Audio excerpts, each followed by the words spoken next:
अस्सलाम वालेकुम। Faisalabad programme news net के साथ मैं हूं आपका मेज़बान मोहम्मद बिलाल लोगर। मेरा कब में आपको इतना अंदाज़ा ज़रूर हो गया ये सब कुछ देख के कि आज का प्रोग्राम टेक्सटाइल इंडस्ट्री से वाबस्ता है। लेकिन जब बात करते हैं टेक्सटाइल इंडस्ट्री की तो पाकिस्तान की कुल बरामदात के, मैं बार बार इसे दोहराता इसलिए हूँ ताकि फ़िगर्स आपको भी याद हों, कुल बरामदात एक्सपोर्ट्स का 60% से ज़ायद हिस्सा टेक्सटाइल इंडस्ट्री अपने अंदर समोए हुए है।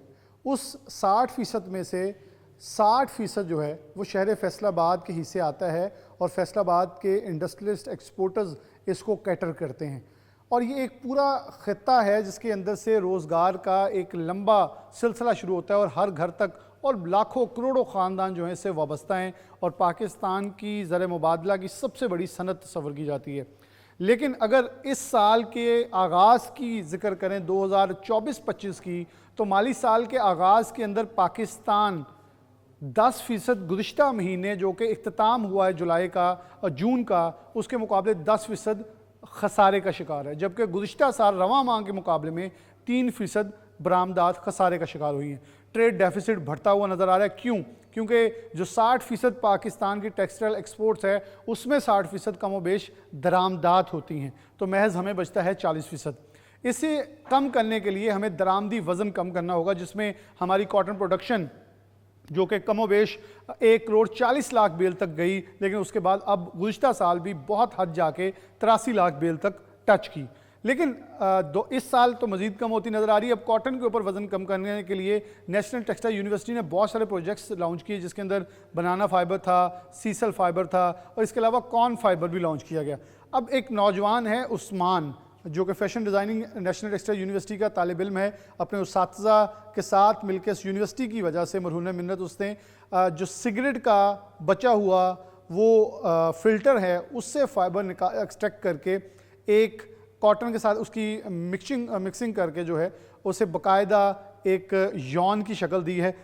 मैं आगे चलता हूँ। उस्मान मेरे साथ मौजूद है, हम स्पिनिंग यूनिट के अंदर मौजूद हैं। ख़ासतौर पर यहाँ गर्मी की शिद्दत भी बहुत है, लेकिन उस्मान बहुत शुक्रिया इस गर्मी उस टेम्परेचर में आपने हमें साथ दिया। और मैं चाह रहा था ताकि यहाँ से सब कुछ आगाज़ करें।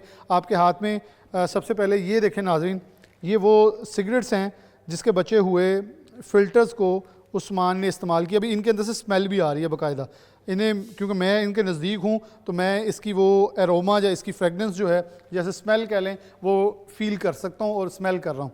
ये है वो यॉन, ये है वो धागा जो कि उस्मान ने तख्लीक किया है इस बचे हुए फ़िल्टर्स में से।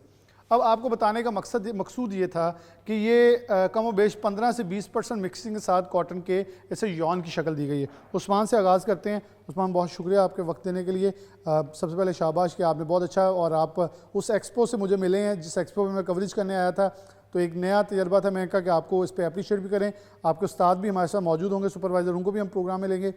कैसे ये आइडिया आया? टीचर ने पहले दिया या आपको कोई सोच आई, या आप ख़ुद स्मोकर थे, आपने सोचा कि इसको भी ज़रा इस्तेमाल में लाया जाए? और ये ज़रा कहानी आगाज़ से बता दें। बेसिकली सर, बहुत शुक्रिया आपने इंटरव्यू लिया। तो बेसिकली ये आइडिया मुझे आया था, मेरे टीचर ने मुझे दिया था, जो मेरे सुपरवाइज़र थे सर जरजान, उन्होंने मुझे आइडिया दिया था कि इस पर मतलब वर्किंग करो, अगर ये हो सकता है तो बहुत अच्छा है, इस पर वर्किंग करो, ये कैसे बन सकता है, इसकी मिक्सिंग कैसे हो सकती है, मतलब आगे इसकी प्रोग्रेस कैसी हो सकती है। तो सबसे पहले हमने इंस्पिरेशन इसकी ढूंढी थी। इंस्पिरेशन थी कि एक बर्ड है फिनिक्स, उससे इंस्पायर हुए थे हम। तो उसकी बैक स्टोरी ये है कि वो 400-500 साल जिंदा रहता है, इमेजिनरी बर्ड है।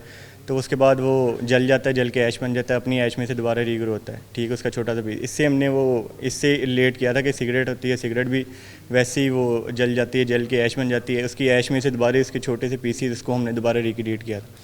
तो यहीं से आइडिया आया था, क्योंकि हम हॉस्टल्स में तकरीबन आपको पता है हॉस्टल्स में जो हालात होते हैं सिगरेट उनके, जी, तो बहुत ज़्यादा वहाँ पे सिगरेट्स हम तकरीबन हर महीने फेंकते थे।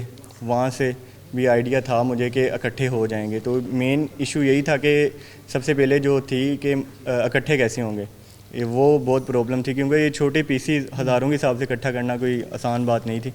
तो फिर मैंने मतलब शुरू कर दिया, जो जो मुझे जानते थे सिगरेट पीते थे हॉस्टल में, वैसे रिश्तेदार और जहाँ भी घर में भी। आप पे शक भी किया होगा?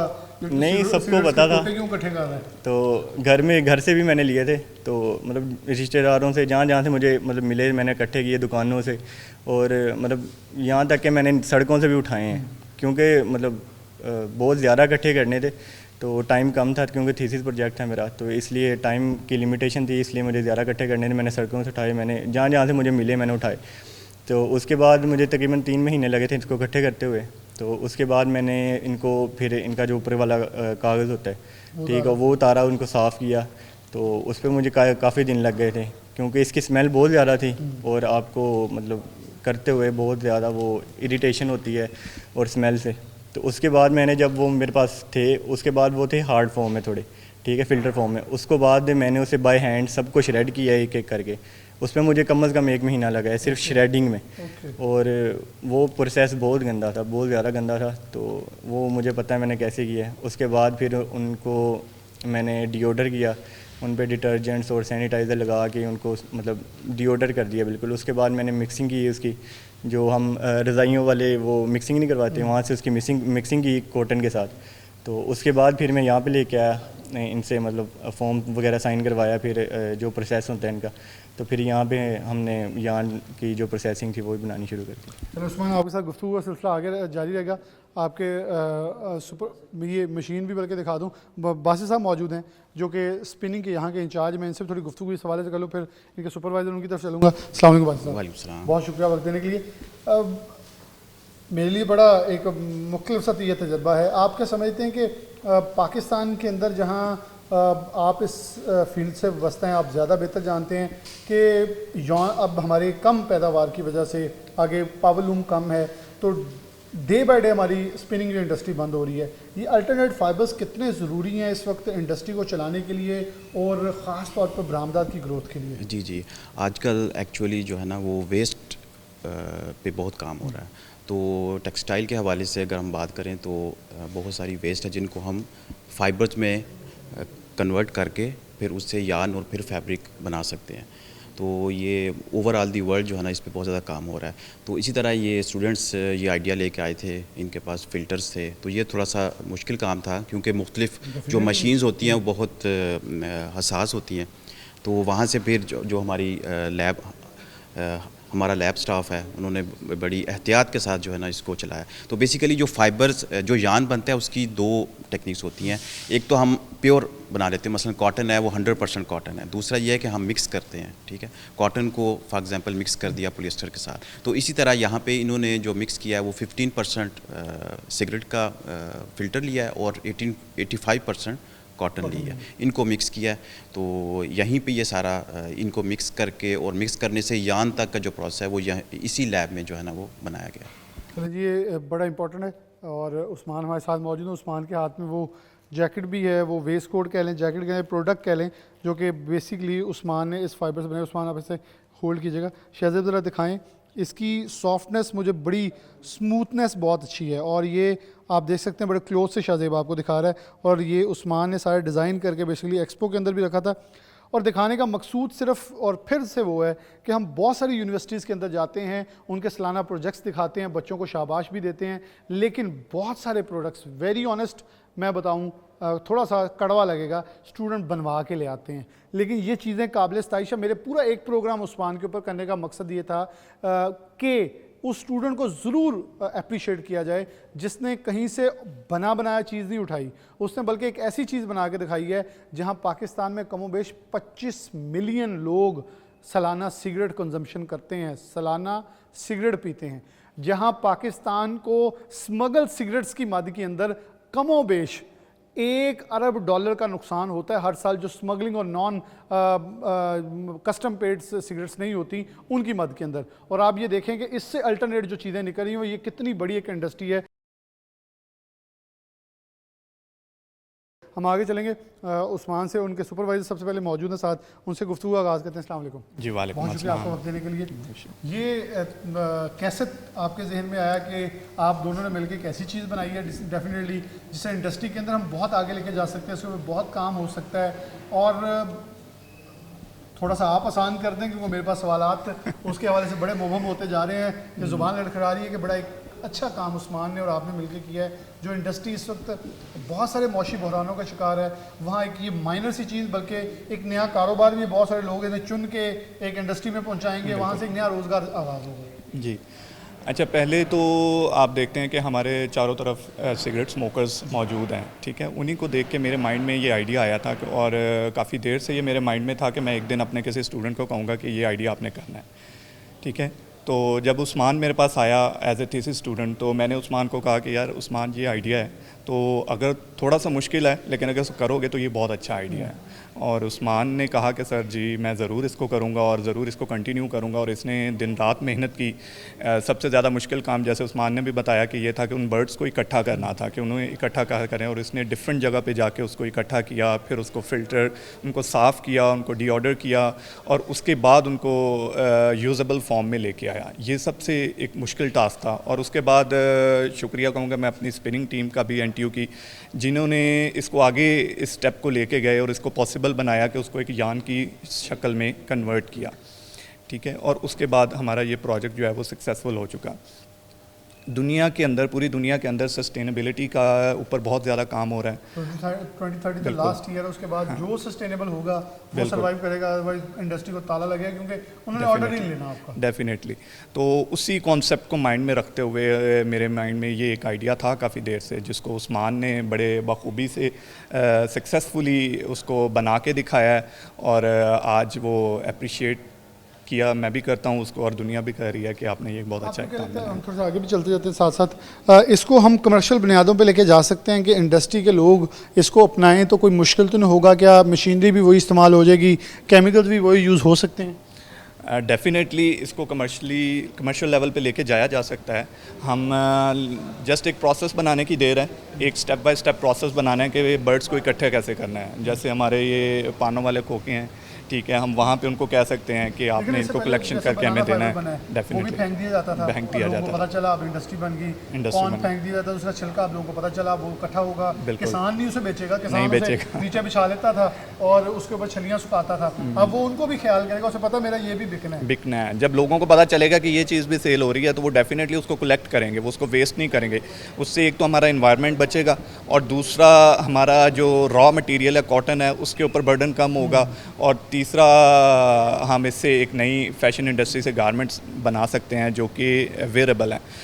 इसमें एक चीज़ और जो मैंने उस्मान को बोली थी कि आपने करनी है, कि मैंने इसे कहा था कि आपने इसको डाई नहीं करना। मैंने इसको कहा था कि आपने इसको कोई रंग, कोई कलर नहीं देना, इसको कुछ नहीं करना। आपने इसका जो यस, मैंने इसका था मज़ीद किया जा सकता है। मैंने इसको बोला था कि इसकी रॉ कलर आपने रहने देना। तो इसमें जो है ब्राउनिश टेक्सचर दे रहे होंगे, एक छोटे छोटे पॉइंट्स आपको नज़र आ रहे होंगे अगर कैमरा दिखा पा रहा है तो। ये इसका नेचुरल टेक्सचर है, मतलब इस पर हमने इसको ब्लीच नहीं किया, हमने इसको डाई नहीं किया, हमने इस पर कोई आफ्टर जो प्रोसेस है वो नहीं किया, ताकि इसकी प्योरिटी जो है वो हमें नज़र आए। तो हम आगे चलते हैं और ये बड़ा इंपॉर्टेंट है। प्रोग्राम के अंदर आपको मज़ीद प्रोसेस दिखाते हैं कि इसको ज़्यादा ईज़ करके आगे कैसे लेके जाएगा। जुमला बोलते हैं ईज़ ऑफ डूइंग बिजनेस। गुफ्तगू का सिलसिला जारी रखते हैं। अच्छा, ये प्रोसेस उसी मशीनों पे, उन्हीं केमिकल्स के अंदर अगर केमिकल यूज़ करने पड़े तो क्या वही है? कोई बड़ा कॉस्टली तो नहीं होगा? क्योंकि असल इंडस्ट्री में इस वक्त सबसे ज़्यादा कॉस्ट ऑफ प्रोडक्शन बड़ी महंगी है, बिजली बड़ी महंगी लग रही है और बहुत सारी ऐसी चीज़ें जिससे आवाम और इंडस्ट्रियलिस्ट बड़ा तंग आ रहा है। तो क्या इससे हम वाइबल हो सकेंगे इंडस्ट्री के अंदर? इसमें सबसे पहली बात है, कोई ऐसा नया मटेरियल या कोई ऐसा एक्स्ट्रा मशीनरी हमने इंपोर्ट नहीं करवाई जिससे हमने ये फाइबर जो है वो जनरेट किया या यान बनाया है। ये आप देख सकते हैं एनटीयू के अंदर जो अपना सेटअप ऑलरेडी मौजूद था, उन्हीं रिसोर्सेज को यूज़ करके हमने इसको गारमेंट की सूरत में बनवाया है, ठीक है। और अच्छा, गारमेंट्स की तरफ अगर जहाँ से हम जाएँ तो कौन से ज़्यादा अच्छे गारमेंट इससे प्रोड्यूस हो सकते हैं? ये तो अभी एक वेस्ट कोट, एक फैशन स्टाइल चीज़ बनाई है। कौन से ऐसे बड़े, जैसे बनाना से सबसे अच्छी सॉक्स जा रही हैं, इस फाइबर का ज़्यादा इस्तेमाल किस में किया जा सकता है? आप फैशन के, अगर मैं एज ए फैशन टीचर मैं ये बता दूं कि आप फैशनेबल कोई भी गारमेंट जो है इससे वो क्रिएट करवा सकते हैं, ठीक है। ये इसमें वीकनेस नहीं है। अक्सर ऐसा होता है कि जब हम कहीं रीयूज़ किसी मटेरियल को करते हैं तो वो बड़ा वीक क्रिएट होता है, डाई करते हैं तो वो बिल्कुल ही सारा खत्म वीक हो जाता है या ज़ाया हो जाता है। लेकिन इसमें एक स्ट्रेंथ भी है और लुक वाइज भी आपके सामने है, ये बहुत अच्छा लगता है अगर हम इसको रॉ फॉर्म में रखें। इसलिए हम डाई भी कर सकते हैं, लेकिन जस्ट इसको अफोर्डेबल बनाने के लिए और इन्वायरमेंट पे इम्पैक्ट कम करने के लिए मैंने इसको डाई या आफ्टर प्रोसेस वगैरह नहीं करवाया। उस्मान, आपसे कुछ सवाल आखिर पे हैं कि अभी तक ये वो किया जो आपके उस्ताद ने और आपने और उस्ताद ने मिल के किया है। आप थोड़ा सा इधर आ जाएँ और थोड़ा सा आगे रहिएगा, उससे ज़रा बच के, थोड़ा सा आगे बच के रहिएगा। आप ये बताइएगा कि अभी तक ये आपकी अपनी मेहनत है, क्या समझते हैं कि गवर्नमेंट को सपोर्ट करना चाहिए, जहाँ पोजीशन होल्डर्स को इनामात दिए जाते हैं वहाँ आप एक्सपेक्ट क्या कर रहे हैं कि इस आइडिया के ऊपर, जहाँ बहुत सारे आइडियाज़ तो महंगे सेल किए जाते हैं, आपका और ये आपके उस्ताद का जो आइडिया है इसको कैसे पोर्ट्रे किया जाए इंटरनेशनल मार्केट में? NTU तो जो कर सकती है वो कर रही है आपके लिए, लेकिन हुकूमत से आप क्या उम्मीद रखते हैं? क्योंकि डेफिनेटली एंड प्रोडक्ट के ऊपर जो काम करना है वो गवर्नमेंट के ज़िम्मे होता है।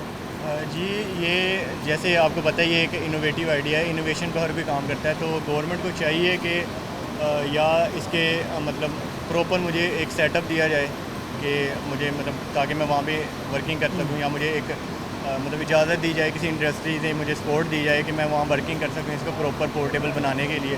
तो इस पर क्योंकि आगे बहुत सारी वर्किंग इस पर अभी रहती है, वो करने वाली है, तो इस पर आगे एक्सपेरिमेंट बहुत ज़्यादा है, इसकी परसेंटेज बढ़ाना और बाकी हर चीज़, तो इसमें वो करने वाली रहती है। तो या तो मुझे कोई इंडस्ट्री इजाज़त दे कि मैं वहाँ पे जाके तो इस पे प्रोसेसिंग और कर सकूँ, इसको ज़्यादा वो बना सकूँ कि आगे ये। जैसे दुनिया टेक्सटाइल की बहुत बड़ी एक एक्सपो होती है हेम टेक्सटाइल जर्मनी में, मेरे ख्याल में जहाँ TDAB जिसे ट्रेड डेवलपमेंट अथॉरिटी पाकिस्तान कहते हैं, वो बहुत सारे प्रोजेक्ट्स लेके जाता है। उनको चाहिए आप लोगों को वहाँ पोर्ट्रे करें ताकि आप अपना ये आइडिया रखें, ये सेल हो, दुनिया आपको वहाँ से आइडिया को गेन करके लेके जाए।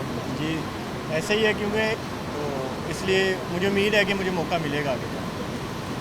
चलें, आप कुछ कहना चाह रहे हैं? मैं यही कहना चाह रहा था कि अगर हमने इस आइडिया को मास प्रोडक्शन चाहिए तो गवर्नमेंट को चाहिए कि उस्मान जैसे टैलेंटेड बच्चों को सपोर्ट करे, उन्हें फाइनेंशियली सपोर्ट करे ताकि वो अपने स्किल को और ज़्यादा प्रेजेंट कर सके दुनिया के सामने। हमारे पाकिस्तान में यही अलमिया कि हमारे अंदर टैलेंट है, हमारी टीचर्स के अंदर टैलेंट है, वो स्टूडेंट को करवाते हैं, स्टूडेंट्स के अंदर टैलेंट है, लेकिन रिसोर्सेज ना होने की वजह से वो आगे एक्सेल नहीं कर पाते। बिल्कुल, यूनिवर्सिटी ने जो करना था वो कर दिया। अब होगा क्या, उस्मान का आइडिया या तो कोई इंडस्ट्री वाला ले जाएगा और ये वहाँ जॉब होल्डर रह जाएगा। ये नहीं होना चाहिए। हुकूमत अगर इसे सपोर्ट करे तो ये एक बड़ा एंटरप्रेन्योर बनेगा। इसके बाद फिर एक लंबी लाइन निकलेगी स्टूडेंट्स की, जो कि नित नए आइडियाज़ के साथ आएंगे। और पाकिस्तान को ऐसे आइडियाज़ और ऐसी पॉलिसीज़ चाहिए जहाँ ऐसे उस्मान जैसे बच्चों को पहचाना जाए, जो उस्ताद ने उसको निखार के पेश कर दिया है। अब हुकूमत का काम बनता है उसे सपोर्ट करके ऐसी जगह पे पहुंचाए जहां वो कौम के लिए एक बड़ा एहसास बन सके। एक ब्रेक लेते हैं, दोबारा हाजिर। नाज़रीन, दोबारा से प्रोग्राम के अंदर खुशामदीद कहते हैं। डॉक्टर यासिर नवाब मौजूद हैं। मुख्तलिफ आइडियाज़ और इतना ही बात जब भी होती है हम इनके साथ प्रोग्राम, और बड़ी एक अच्छी चीज़ ये है कि यूनिवर्सिटी और इंडस्ट्री के दरमियान जो एक लिंक है वो हमें हमेशा यहाँ से मिलता है। डॉक्टर साहब, बहुत सारे आपने नित नए तजर्बात किए, अब आपकी फ़ील्ड के अंदर नीचे स्टूडेंट्स मुख्तलिफ आइडियाज़ लेके वो उससे इंस्पायर होकर आ रहे हैं। इस उस्मान बच्चे ने बहुत अच्छा काम किया। कैसे देखते हैं कि एक सिगरेट के बचे हुए, वो खोखा कह लें, फ़िल्टर कह लें, उसे बर्ड कह लें, उससे एक ऐसी चीज़ बनाई है फ़ाइबर बना के, अब फाइबर तो है, उसे शक्ल दे दी कपड़े की, यॉन की। ये कितना ज़रूरी है कि इस वक्त हमें अल्टरनेट सोर्स और जो सस्टेनेबल सोर्सेज के ऊपर जाने की बहुत ज़रूरत है। थैंक यू बिलाल साहब। इनफैक्ट NTU जो है वो इसका मोटो यही है, इनोवेट एंड लीड। तो हमारे बच्चे, हमारी फैकल्टी सारे जो है वो इनोवेट भी कर रहे हैं और लीड भी कर रहे हैं। ज़रूरत इसकी जो है वो क्यों है, हम इसको कहते हैं वेस्ट टू वैल्यू अप्रोच। यानी कि अगर आप कॉटन ग्रो करते हैं, आपको ज़मीन चाहिए, फिर आपको उसे पानी देने की ज़रूरत होगी, उसको जो है वो फिर खाद देने की, तो देयर लॉट ऑफ लाइक उसके ऊपर जो है वो एक्सपेंस हैं, रिसोर्सेज के एक्सपेंस है अदरवाइज़। तो ये जो वेस्ट टू वैल्यू अप्रोच है, इसमें हम किसी भी तरह की वेस्ट लेते हैं और उसे टेक्सटाइल के अंदर कन्वर्ट करते हैं। और 2025 ऑनवर्ड ये ग्लोबल रिक्वायरमेंट है कि आपका जो 25% ऑफ द मटेरियल है टेक्सटाइल के अंदर, it should be either sustainable or coming from the recycled waste. तो ये और अगर आप इसको ऐड करते हैं, यानी कि एक्सपेंस की साइड पे जब हम इसको बना रहे होते हैं तो इसके ऊपर कोई कॉस्ट नहीं आती, लेकिन जब आप इसे बेचते हैं तो you will be getting a premium. आपको 15%, 20%, 25% जो है वो ज़्यादा रेवेन्यू जनरेट आपको मिलेगा। तो इनफैक्ट ये जो इनोवेशन है, it's very important export market के अंदर रहने के लिए, बल्कि अपनी एक्सपोर्ट्स को जो है वो बढ़ाने के लिए। लेस कॉस्ट इफेक्टिव है और ज़्यादा एक्सपेंसिव बिकता है। पूरी दुनिया में मैंने देखा है कि जहाँ रिसाइकल होता है वहाँ कुछ $25-30 ज़्यादा महंगी या पाउंड महंगी चीज़ होती है और लोग इसे अप्रिशिएट करते हैं। तो आप उस्मान और ख़ासतौर पर ऐसे बच्चों को क्या कहेंगे जो इसमें आना चाह रहे हैं? शायद बहुत सारे हमारे प्रोजेक्ट्स यूनिवर्सिटीज़ के अंदर होते हैं, बच्चे बने बनाए ला के उठा कर रखते हैं और डिस्प्ले हो जाता है, शायद वक्त पूरा हो जाता है, लेकिन वो जो एम है फ्यूचर में इनोवेशन की और वो कहीं ना कहीं महदूद होकर रह जाती है। इनफैक्ट व्हेन वी से इनोवेशन, तो इनोवेशन वो नई चीज़ होती है जो कि इम्प्लीमेंट हो जाए। तो एनटीयू की यूनिकनेस है कि यहाँ पे बच्चे जो भी डेवलप करते हैं most of the time it's going to be implement in the industry. अब ये जो बच्चे ने कर दिया है, उस्मान ने कर दिया है, तो एक प्रूफ ऑफ कॉन्सेप्ट है, प्रोटोटाइप जो है वो मौजूद है, ये सिर्फ किताबी बात नहीं है, एक छोटे लेवल पे ये डेवलपमेंट हो चुकी है। अब इससे जो नेक्स्ट स्टेप होता है ये इट्स बाय द इंडस्ट्री और गवर्नमेंट, तो दे शुड कम इसको अपस्केल करने के लिए, इसको बड़े लेवल पे ले जाने के लिए। ऑफ कोर्स जो है वो पैसा चाहिए, उसके लिए जो है वो आगे कस्टमर चाहिए जो कि इसकी जो स्पेसिफिकेशंस हैं उसके लिए उसके मुताबिक एडजस्ट करे। तो ये मेरी रिक्वेस्ट है जो अगले स्टेक होल्डर्स हैं कि इनोवेशन इज़ देयर, अब आप इसको अडॉप्ट करें और नेक्स्ट लेवल पे ले जाने के अंदर जो है वो उस्मान की यूनिवर्सिटी की हेल्प करें। अच्छा डॉक्टर साहब, एक बड़ा अहम सवाल है जहाँ हम आज बात कर रहे हैं, बहुत सोशल मीडिया पे वायरल है, 100 इंडस्ट्री बंद होगी, 150 बंद होगी, बड़े ग्रुप्स बंद होगी। क्या ये अगर किसी आप बहुत साहिब अकल से बात करें तो वो ये कहता है ये खुद अपने कामों की वजह से बंद हो रहे हैं क्योंकि ये जिद्दत नहीं लेके आ रहे। तो ये जिद्दत है तो फिर हमें इसकी तरफ बहुत तेज़ी से नहीं जाना होगा। बड़े बड़े ग्रुप्स हैं जो 1990 1980 की दहाई वाले टेक्नोलॉजी पे चल रहे हैं और दुनिया उसे एक्सेप्ट नहीं कर रही, और शायद हम डिक्लाइन गवर्नमेंट के ऊपर या कॉस्ट ऑफ प्रोडक्शन के ऊपर डाल रहे हैं, वो भी सच है, लेकिन कहीं 50% दूसरा हिस्सा भी है जिसे हम देखने से आंखें ओझल कर रहे हैं। देखिए दुनिया में हमेशा जैसे चलता हुआ पानी जो है वो उसके अंदर कभी स्मेल नहीं आती, इसी तरह जो इनोवेशन होती रहती है, जो लोग आगे जाते रहते हैं, दुनिया में कोई भी इनोवेटिव कंपनी आज तक जो है वो बंद नहीं हुई। इंटरलोप की पाकिस्तान में आपके पास जो है वो एग्जांपल है, यूटोपिया है, they are growing, fire grow कर रहा है, और देयर लॉट ऑफ इंडस्ट्रीज़ जो कि ग्रो कर रही हैं। तो जो ग्रो नहीं कर रही, बाकी जो इश्यूज़ हैं उनके साथ साथ इनोवेशन जो है वो एक मेजर इशू है। तो उन्हें चाहिए ये उनके लिए सबसे बड़ी जो है वो अपॉर्चुनिटी है कि इस वक्त जो वेस्ट टू वैल्यू अप्रोच है, it's something which is new. आप वेस्ट को कन्वर्ट करें अपने टेक्सटाइल्स के अंदर। पाकिस्तान के अंदर बेशुमार वेस्ट मौजूद है, सस्ते दामों में या फ्री के अंदर अवेलेबल है, और जब आप इसे बेचेंगे तो you will be getting a lot of profit. तो आप प्रॉफिटेबल जो है वो हो सकते हैं इनोवेशन को अडॉप्ट करके। ये एक एग्जांपल है, इस तरह की बहुत सारे आइडियाज़ ये ख़ुद भी सोच सकते हैं, यूनिवर्सिटी इसके अंदर जो है वो हेल्प कर सकती है।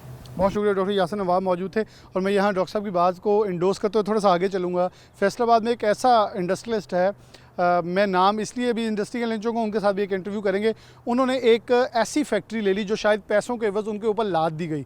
उनका एक फिर बच्चा बाहर से पढ़ के आया तो उसने कहा कि इस सिक यूनिट को, बंद यूनिट को चलाया जाए। जब चलाया है तो फैसलाबाद के अंदर रोज़ की बुनियाद के ऊपर टाकियाँ नहीं, जैसे मैं आपको इसलिए समझा रहा हूँ, जो बचा हुआ वेस्ट टाकियाँ जैसे जला के इंडस्ट्री और माहौल दुश्मन एक प्रोसेस चलाया जा रहा था और माहौलियात को आलूदा किया जा रहा था। अब वो टाकियों की कीमत 100 रुपये किलो से भी ऊपर जा चुकी है, सिर्फ एक फैक्ट्री चलने से, जो कि खुड़ियांवाला के करीब है। और शेख खुरम शहजाद उनकी फैमिली ये चला रही है, जो कि XMNA भी रह चुके हैं। तो ऐसे बहुत सारे नित नए आइडियाज़ हैं जिनके ऊपर अगर काम किया जाए तो वेस्ट टू वैल्यू एक ऐसी चीज़ है जो कि दुनिया में इस वक्त चल रही है और हमें उसकी तरफ जल्दी जाना होगा, वरना ये रोना चलता रहेगा कि इंडस्ट्री डूब गई है, हमें बच कुछ नहीं रहा, हम बहुत मौशी हालात के अंदर हैं। ये एक तरफ रहेगा, लेकिन 50% अपनी कॉन्ट्रीब्यूशन डालना होगी। एक ब्रेक लेंगे, बाहर हाजिर होते हैं।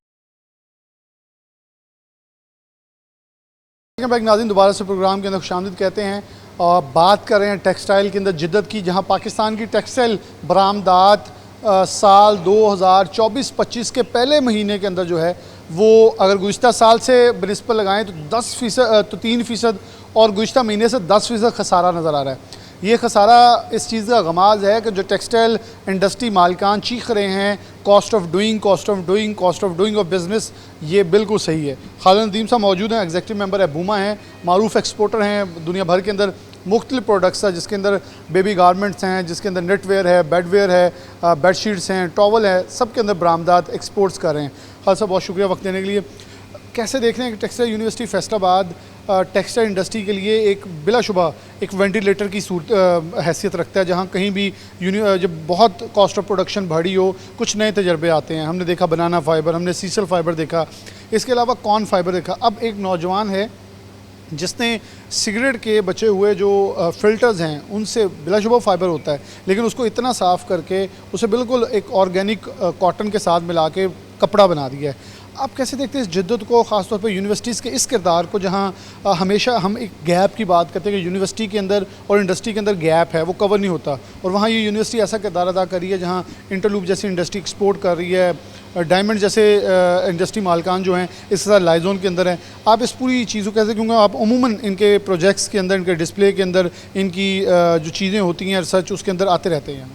जी बहुत शुक्रिया बिलाल साहब। सबसे पहले तो ये टेक्सटाइल यूनिवर्सिटी जो है, ये मैं समझता हूँ हमारे फैसलाबाद के लिए और पाकिस्तान के लिए एक बहुत बड़ी ब्लेसिंग है।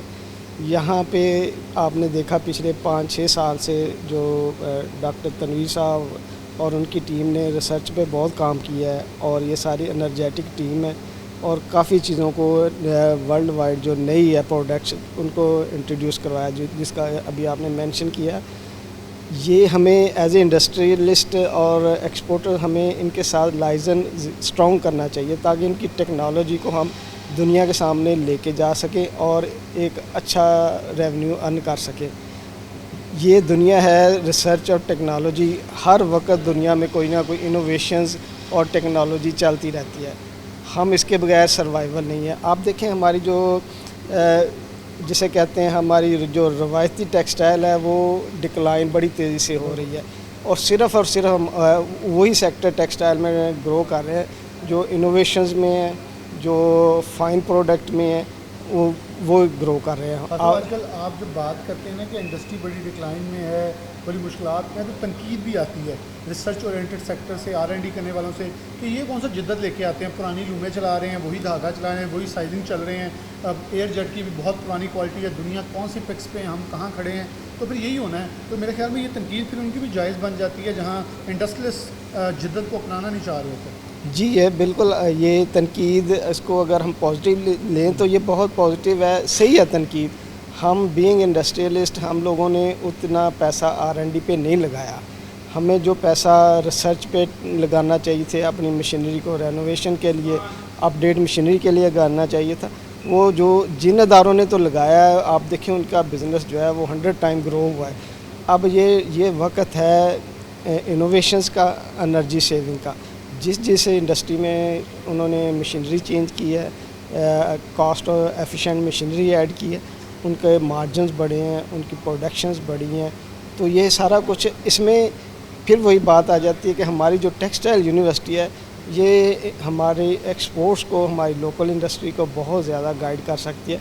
सिर्फ ये जो यूनिवर्सिटी और बिज़नेस कम्युनिटी के दरमियान जो गैप है, ये हम अगर फिल कर लें, जो इनोवेशंस हो रही हैं उसको हम दुनिया के सामने लेके जा सकें, तो मेरा ख्याल है कि, ख्याल नहीं यकीनन ये इनोवेशंस की दुनिया है, हम बहुत अच्छा रेवेन्यू ले सकते हैं और दुनिया में हम अपना मकाम फिर से हासिल कर सकते हैं। आप यूरोप और दीगर बरतानवी ममालिक के अंदर कर रहे हैं, बरतानिया, अमेरिका, 2030 बहुत सारी पाबंदियाँ नहीं लेके आ रहा। जब हम ये कह रहे हैं GSP स्टेटस हमारे पास मौजूद है, लेकिन सिर्फ 6 साल बाकी हैं, बल्कि अब तो 5 साल कहें बाकी हैं, तो उसके बाद एक पाबंदी, एक बहुत बड़ी हर्डल है कि जो भी 20% सस्टेनेबल मटीरियल पे जाएगा, जो भी अल्टरनेट रिसाइकल मटीरियल पे जाएगा, वही सर्वाइव करेगा।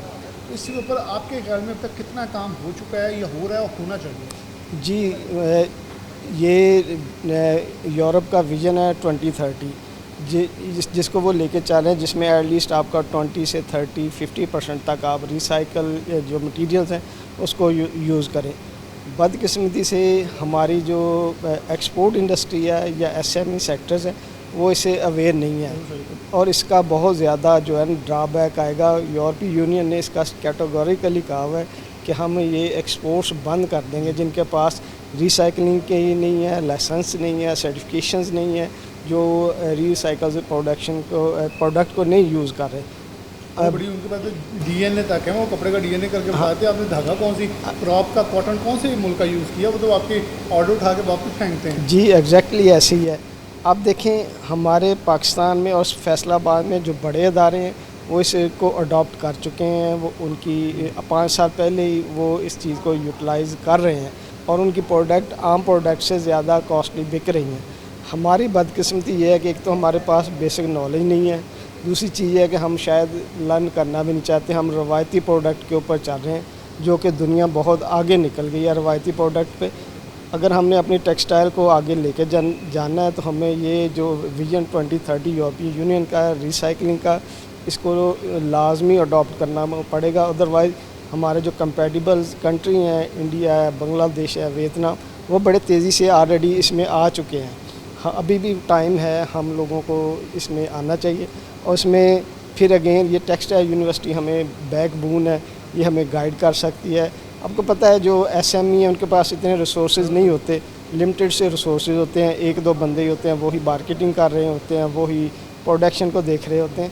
उसके लिए बेसिक नॉलेज जो है ना वो हमें टेक्सटाइल यूनिवर्सिटी गाइड कर सकती है हमारे इंडस्ट्रियलिस्ट को। क्योंकि एक बहुत बड़ा फ्लो हमारी इंडस्ट्री के अंदर जो 60% टोटल बरामदात का वो टेक्सटाइल है, वो ऐसे। 60% में से 60% जो 100% 60 है वो हम फैसलाबाद कैटर किए हुए हैं।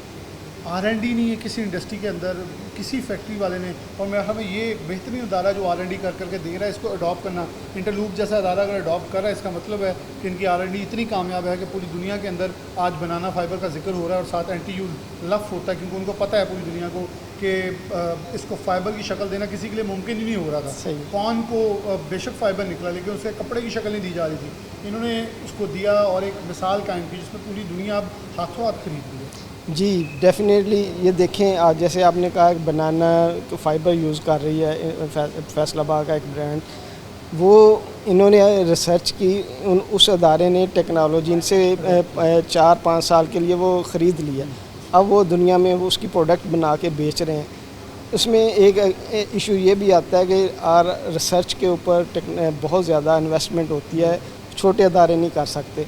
उसके लिए हमारी आगे पहले भी टेक्सटाइल यूनिवर्सिटी के टीचर से और इनके प्रिंसिपल से हुई थी कि हमें भी इसे इन लूप्स में लेके चलें, हम भी दुनिया को ये जो आप नई टेक्नोलॉजी बना रहे हैं हमें इसको प्रेजेंट कर सकें। तो उसके लिए उनकी अपनी चीज़ें, वो भी सही कहते हैं, वो कहते हैं हमारे पास टेक्नोलॉजी जो डेवलप होती है उसके ऊपर रिसर्च और पैसा बहुत ज़्यादा लगता है। वो हम 4 साल या 5 साल के लिए दिया हुआ है, उसके बाद हम इसको ओपन कर देंगे। आप लोग भी इसको यूटिलाइज़ करें, ये बहुत ज़रूरी है। हम इनोवेशन जो हो रही है इसको अडॉप्ट करें और दुनिया के सामने इसको प्रेजेंट कर सकें। जो सर्वाइवल है वो इसी में है। तो सर्वाइवल इसी में खालिद नदीम साहब मौजूद थे, बहुत शुक्रिया इनका वक्त देने के लिए। मारूफ एक्सपोर्टर हैं, टेक्सटाइल इंडस्ट्री के अंदर हर सेक्टर के अंदर काम करते नज़र आ रहे हैं। इनका भी यही कहना था, बिलाशुबा R&D जो है वो बहुत महंगी और कॉस्टली पड़ती, जहाँ NTU इंटरनेशनली एक बहुत अच्छे आइडियाज़ लेकर सामने आ रहा है, जिसमें अब तो लातादाद आइडिया आ चुके हैं, अभी और आ रहे हैं। और ख़ास तौर पे ऐसे नौजवानों को प्रमोट करना बहुत ज़रूरी है जो इन नित नए आइडियाज़ को, जिद्दत को लेकर आगे लेके चल रहे हैं और फ्यूचर मार्केट को एक्सप्लोर कर रहे हैं। इसी के साथ प्रोग्राम न्यूज़ नेट से इजाज़त दीजिए। अल्लाह हाफ़िज़।